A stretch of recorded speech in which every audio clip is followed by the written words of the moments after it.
Kalian udah lihat berita ini nggak? Ini ada ibu-ibu sama stres gara-gara pinjol.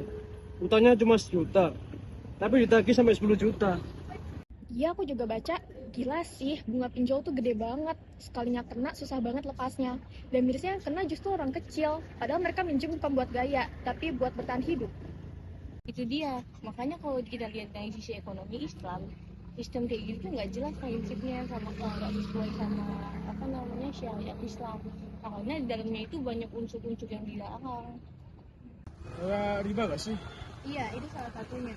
Padahal Allah tuh udah tegas banget kalau misalnya riba itu nggak boleh. Jadi ketika pinjol naik sampai lipat-lipat, nasabah, itu tuh bukan cuma masalah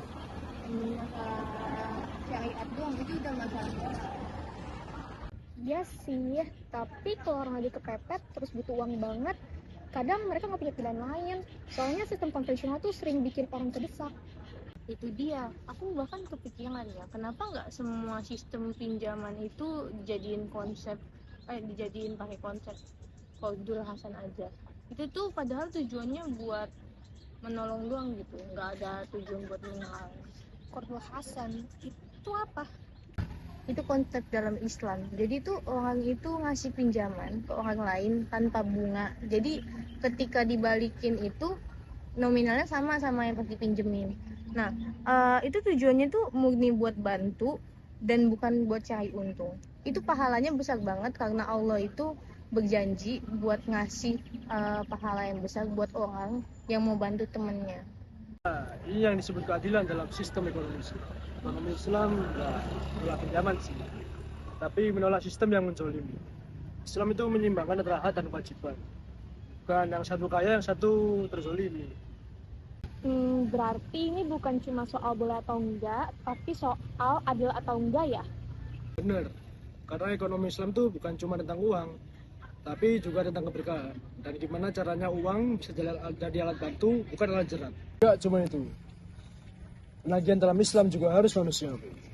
Nabi pernah berkata, barang siapa meringankan hidup orang lain, maka Allah akan memberikan kemudahan baginya di dunia dan di akhirat. Coba bayangin kalau prinsip itu beneran dipakai di dunia nyata.